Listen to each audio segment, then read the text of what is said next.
New year, new perspective. We've changed where I'm viewing from, so my room and height might look a little different. Also, I'm sitting down, which is a lot more convenient for me. So here's the deal. I want to do a top 50 albums of the year list. However, I am still a little hungover. Got about 3 hours of sleep last night, and it is 11:30 in the evening. Professionalism might be a little low. But on the other side, I really want to stop procrastinating. I do think I needed a break just after the nearly feature-length film. near feature-length, like, double video that I did for the 20 best songs of the year. I did want to do an albums list all the time. I just didn't really get around to it until now. Finally stopped putting it off. Don't get me wrong, while this is a little less professional, it's still scripted. I've still written everything out. I've still got proper opinions. And most of this video will be talking scripted. Also, it's, you know, there's more of a connection from me to you. So we're going to do this video a little bit drunk and have a bit of fun with it. Okay, so obviously this video is not going to be as in-depth as my top 20 songs video, but as a bonus, I do get to expand the list from 20 to 50, which is nice. And it's very important because in comparison to 2023, 2024 really popped off. It feels like we got banger after banger after banger. Honestly, I struggled to keep it down to 50. Now, as I was writing this a month and a half into 2025, was it looking as strong? Probably not, but it is early days, middle of February, end of February now, and there's still time for it to improve. Besides, I've been looking at other stuff. I've been expanding on other projects that I do want to work on soon and make videos about, and that's kind of taken away from me keeping up with the more popular stuff and the more important stuff that has released this year. I still found really good albums and songs this year that I'm excited to hopefully put on the end of the year list, but probably not kicking up to that 2024 standard of the top 10, which is basically all bangers. Like, I got 2 10 out of 10s and just some albums that really, really do mean a lot to me in this list. As always with lists like these, I'll be starting at number 50 and working my way up, finally finishing at number 1. I'll talk about the album for about half a minute, mention a key track, and then move on swiftly, so you better be ready to keep up. If you can't though, don't worry, I do have every album that I list here in alphabetical order in the description below. So, if you missed something or want to learn more about a particular project, it's down there. Along with that, I've also put genre descriptors just so you get an idea of which projects you may or may not be more interested in, based on my recommendations. With all that out of the way, let's get to it. Top 50 albums of 2024, starting at number 50. Seasoned indie rockers Los Campesinos show why they've been keeping it going as long as they have on All Hell. There's a surprising level of diversity to this, especially on the long-winded track Feast of Tongues, which is a really expansive song that makes me want to check out a lot more of their discography. At number 49, it's St. Vincent with Born Screaming. Over the past decade, St. Vincent has really established herself as a forward-thinking, creative musician on the forefront of whatever genre she chooses to explore, and All Born Screaming is just another example of that. I don't know if it's her best work, but it probably is up there, and Broken Man's industrial elements are unbelievable. At number 48, we've got 21 Pilots with Clancy, which sees them bounce right back into form. I'm not going to tell you it's a faultless album, but I think that pretending that they're still cringe is a bit silly. It's got some of their best tracks ever, with Vignette being right at the top of that list. Mercury Prize winner This Could Be Texas by English Teacher is my number 47 pick. Yeah, I totally get why it won the prize. Man, maybe I should look more into the windmill scene. The World's Biggest Paving Slab is an interesting title, and an even more interesting song. Poppy is in at number 46 with her new metal record Negative Spaces. While I don't love it as much as the absolutely batshit I Disagree, it's another example of her being a standout as a metal performer. It's the most personal and introspective project she's put out so far, and it's nice to get a peek at the person under the persona. They're All Around Us is an obvious track to choose for my key favourite, but there's a reason it was a single. At number 45, we have My Method Actor by Nilüfer Yanya. Her style of subdued indie rock is deceptively hard to pull off, I think, and fortunately she's definitely got the talent to back it up. Her melancholic voice and personal lyricism are fascinating, and the opening track, Like I Say, I Run Away, is really something special. Where we see a lot of albums try and paint the picture of a whole new world, number 44's pick Shinbangumi by Ginger Root sees him just try to paint a city, from the streets to the skies. Through his work, City Pop was given a new lease of life in 2024, and Only You was a great way to start the second half of this project. At number 43, we see Chicago-based sludge metal outfit Meth with their album Shame. It's cramped, it's dingy, it's not for everyone, but that's kind of what they're aiming for. Listen to the title track to try and understand why, if you're into that sort of thing. At number 42, I kind of just wanted to hear something cute, and that's what I got with Doefriends' I Want to Love Again. It's an album that contains some really sweet bit pop that should have gotten more attention. At the very least, listen to the title track for an example of this album's kind of adorableness. Number 41 is The Thief Next to Jesus by Car. Take it from someone who has never loved drumless music or abstract hip-hop. Car was a special talent, man. I need to get more into his old discography, and the opening Bread, Wine, Body, Blood was really a good way to get me in the mood for the project. Rest in peace, man. At number 40, I finally get AURORA. Her new record, What Happened to the Heart, is incredible. I used to have this disconnect with AURORA because her music kind of danced the line between being danceable and being kind of pretentious. Outside of key tracks like Cure For Me, I kind of just wondered what the hell I was meant to do with it. What Happened to the Heart mostly remedies that, and the way that she hits on Your Blood shows that she's got way more left in the tank.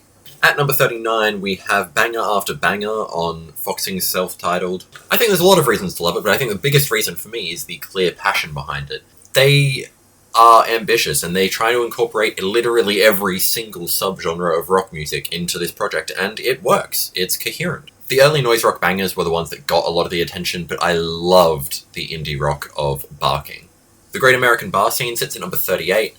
Like any good country hater, I love Zach Bryan and Chris Stapleton. I don't think the Great American Bar Scene has the same impact as Zach Bryan's self-titled, but there's a reason he's considered such a special talent. Oak Island is a gorgeous track. At number 37, we see probably my favourite full-length Turquoise Death project yet, which is Kaleidoscope. It's exactly what it says on the tin. A colourful mess of drum and bass sounds and cacophony of noise. It creates beauty in the madness, and it's got some incredible atmospheres. The penultimate track, So Far Away, never fails to amaze me. At number 36, we have my favourite industry plant, The Last Dinner Party. It really helps me that the definition of industry plant is just female-fronted act that I haven't heard of before. It really makes things easier for me as a straight white male. Seriously though, they killed with this debut. Really excellent stuff all around. The production and performances on Sinner are some of the most exciting of 2024, full stop. At number 35, Mach-Hommy returns with Rich Ass Hachen, and he continues to show why he's one of the most respected members of Griselda, with yet another striking project full of incisive political commentary. I think. He's gatekeeping the lyrics, so I'm only like 80% sure that this rules. One track that is undoubtedly awesome is Copy Cold. Not only do we get to see Mach-Hommy go off, but we see Black Thought cement his status as just a legendary performer. Now at number 34, the Vampire Weekend realised their most pretentious ambitions on Only God Was Above Us, and somehow they weren't actually that pretentious. It's an album full of engaging storytelling and brilliant chamber pop, and the production on Mary Boone is something special. The piano on the outro of the chorus is fantastic. Number 33 is Vince Staples' Dark Times, which is a project that sees him continue to evolve with some of his most personal and intimate production yet. Etouffee, if that's how you say it, might be my favourite song of his yet. A brilliantly catchy and really well told story. Now at number 32, as someone who doesn't really get the hype of Jamie XX's debut in Colour, his follow-up in Waves really did a lot for me. Regardless of my own personal preference, I think he's one of the most talented house musicians around, and Batty on the Floor really helps show why. At number 31, we see what is probably Billie Eilish's best project so far, Hit Me Hard and Soft. It's a really good balance between where she wants to go creatively while still keeping her pop-centric ideals. It's a great, personal, and unique project, and the closer Blue was something that really stuck with me over time. And from pop to not pop, we have Machine Girls' MG Ultra. Their last album was very not good, but fortunately they've remembered they're actually pretty talented. MG Ultra is an awesome fusion of sounds, probably their most creative work yet, and might even be better than their debut. The opening track, Until I Die, sets up the project perfectly. At number 29, we see Brittany Howard kick absolute ass with What Now, her second full-length project. It's an unbelievable mix of psychedelic rock and soul. I can't believe I nearly skipped it. It's definitely one of the highlights of 2024. Standout track is the title track. Just listen to it and you'll understand why. At 28, we see Girl With No Face by Allie X. If you've got a craving for this sort of off-kilter but still catchy pop, Allie X fills that need very, very well. Girl With No Face was one of the best projects released all year, and Off With Her Tits is a really good example of this of why. In number 27, we see Glass Beach expand their sound with their sophomore record, Plastic Death. Their debut didn't really wow me. While I know it grabbed a lot of other people, it wasn't massively for me, but Plastic Death hit all the right notes. It's a really great indie record with the touches of prog rock and emo, and the track motions really just hit all the right buttons for me. I'm not massively a metalhead, so I don't know how Ulcerate's Cutting the Throat of God was massively received among that community, but I've got it at number 26 on this list. Their approach to technical death metal is just breathtaking. Lots of love for Further Opening the Wounds. As a song, not as like a concept. Alright, we're halfway. Drinks break.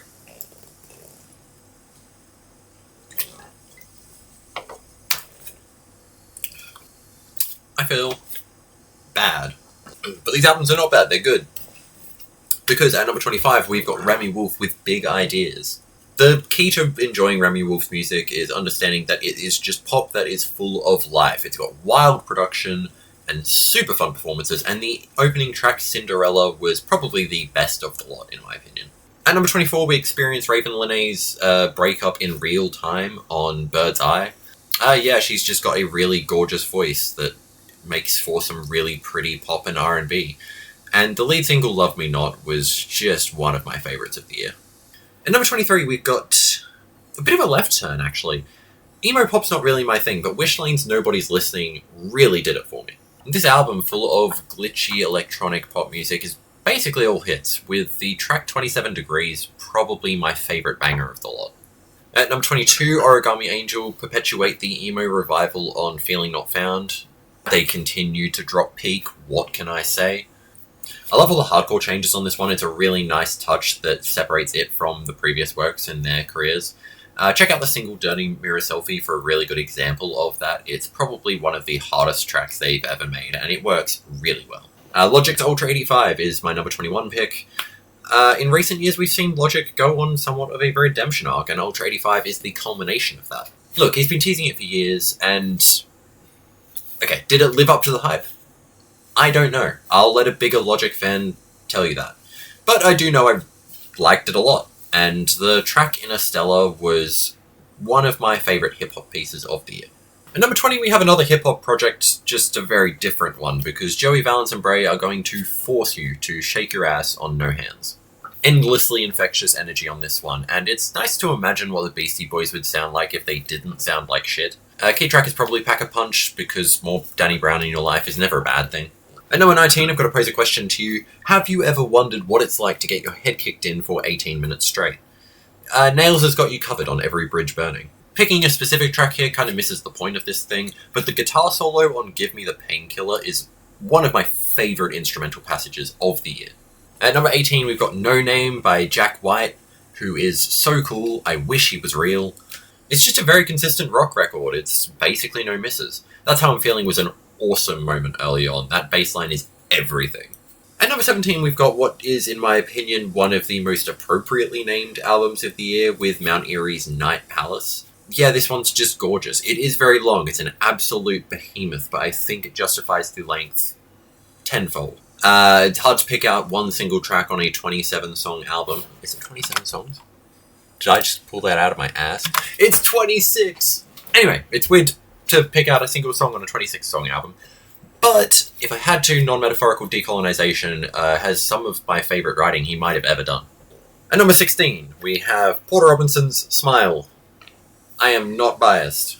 Look, if Nurture reflected the healing process that comes after a bout of depression, Smile is the freedom and abandon that comes soon after that. It's a genuinely life-affirming album, incorporating Britpop, indie rock, and indie-tronica into a massive 40 minutes. If you can only check out one song, listen to Russian Roulette. if only for that bridge during the second half. At number 15, we've got Juju with 13-inch Frank Beltrame Italian stiletto with bison horn grips. I gave up on trying to memorize that. Look, I've never really personally been massively into Juju. I can recognize the abilities that they have, but it's not something I personally listen to into my own time. Except for this album, which is just really, really good. Especially Common Loon. Common Loon is one of my favourite tracks from the album, and probably the key one to get you into it. At number 14, we have what I think is one of the most depressing records of the year in Cool World by Chat Pile, because their depiction of just humanity is so disheartening. Seriously, I can't remember the last time an album sapped all the hope and childlike joy out of me so quickly. Shame is a brilliant moment early on, the perfect combination of despondence and ferocity. I'm surprised I put this record so high, but at number 13 we have Tidal Memory EXO by Iglooghost. I'm not entirely sure what it even was, but I loved it. His take on Deconstructed Club is really inventive. This, along with what I've heard from Sophie, makes me feel like I should check out more of this style of stuff. I think Germ Chrism was one that people were underrating on the record. At number 12, we've got Adrianne Lenker's brand new album, Bright Future. I was going to say something about disproving Adrianne Lenker's status as one of the greatest songwriters of our generation, but if you didn't already know that given her output, what the hell were you doing? Anyway, this rocks. Sadness is a Gift might make you cry. Very different vibes on number 11, but we have Knocked Loose's You Won't Go Before You're Supposed To. Somehow it's not even my favourite Knocked Loose project, but they're just that good. Besides, having Poppy on your album, it goes a good way to taking it pretty close. They're probably my personal favourite metalcore band around right now, and You Won't Go is a really good example as to why. Penultimate track, Blinding Faith, is one of the craziest and heaviest metal songs of the year. And now we're here. We're in the top 10. I'm going to finish my drink.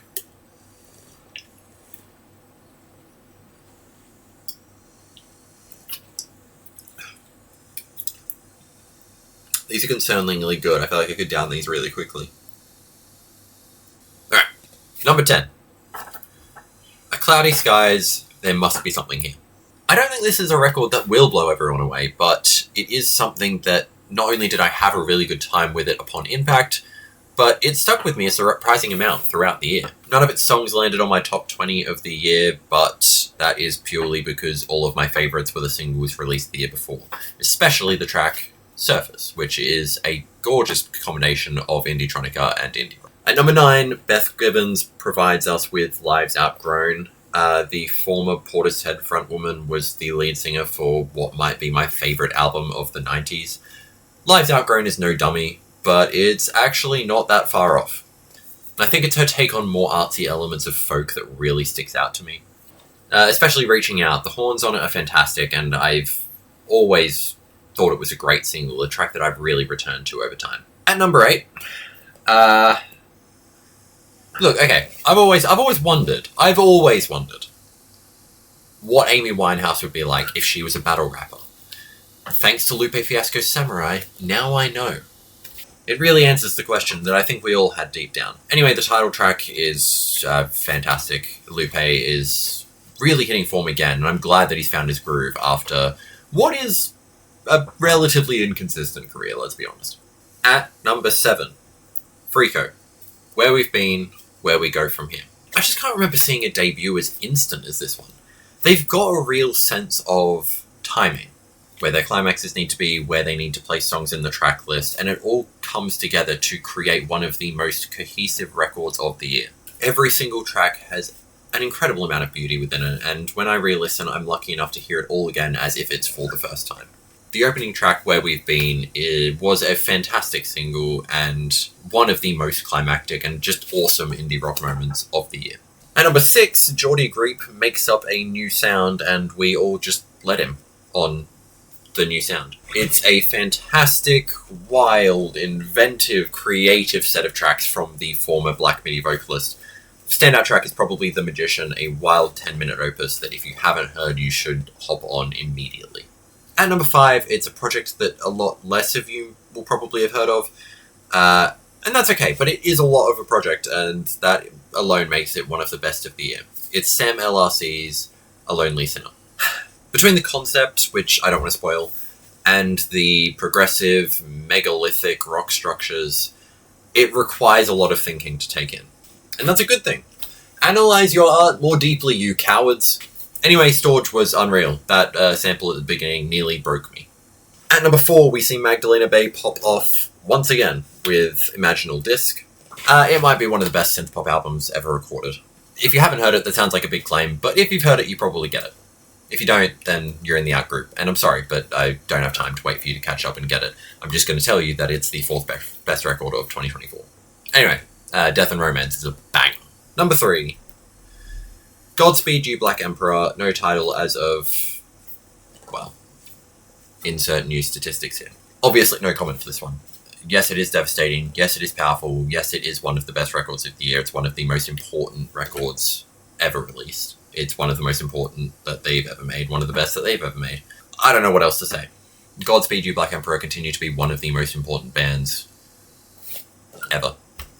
Listen to Babies in the Thundercloud to get an idea of why this is such a deeply impactful project. Alright, and now my number 2s. For those who don't know, my scale kind of revolves around general objectivity, but my 10s are usually things that only I think are 10s.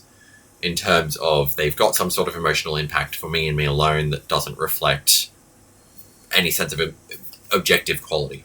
For example, I can say that Anti-Socialites by Always is a 10 because that's what the record emotionally means to me, even if there are 1 or 2 songs that I don't think are that great.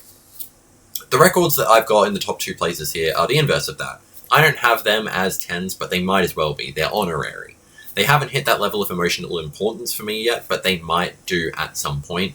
And as of right now, I barely see any flaws, if any at all, with the 2 at the top of this list. It was a real struggle to actually separate the 2 of them from one another, but eventually I went with the one that provided me with a little more emotional catharsis. And as a result, I don't know, I've got to be happy with what I've chosen. But they are both fantastic records. Again, both 10 out of 10s in my eyes, I think. And both deserving of a lot of praise and a lot of focus that they probably didn't get. Without further ado, number 2 is Violet Pony's Monarch of Monsters. So I've been following Violet Pony's work for a little while for good levels of enjoyment. I love Canopa's Notebook. I think it was a really, really, really good take on very progressive levels of indie-tronica. Outside of that, I've enjoyed it a moderate amount. The new one, the dubstep one, that the Girls Who Are Wizards one, I wasn't a massive fan of. Lesbian Ponies with Weapons, was that the name of the other record? I don't know. Either way, wasn't massively into it, but I did get very hyped for Monarch of Monsters, which was billed as her most emotionally involved and hard to get through work yet, and God was she right.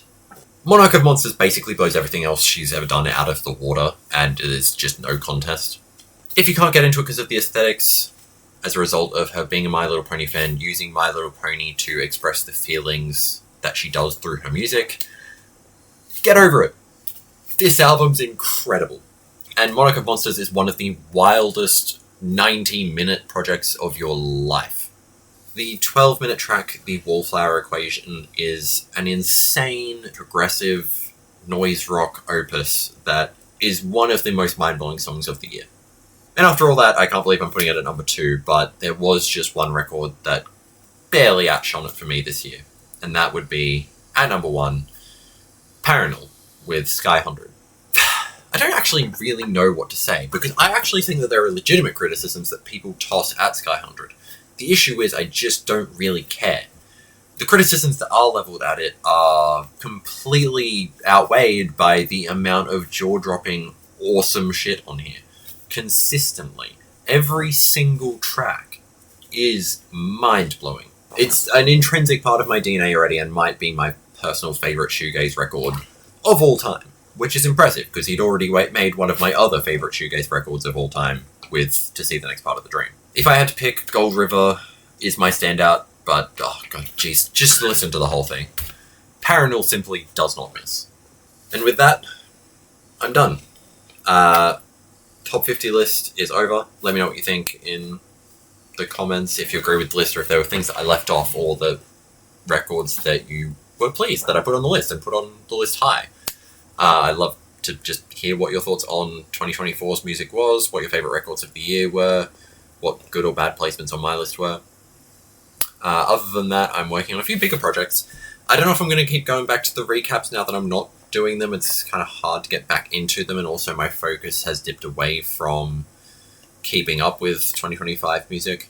I still am keeping up because I do want to make that end of the year list, and I think it's important to keep up in that regard, but I care less than I did last year.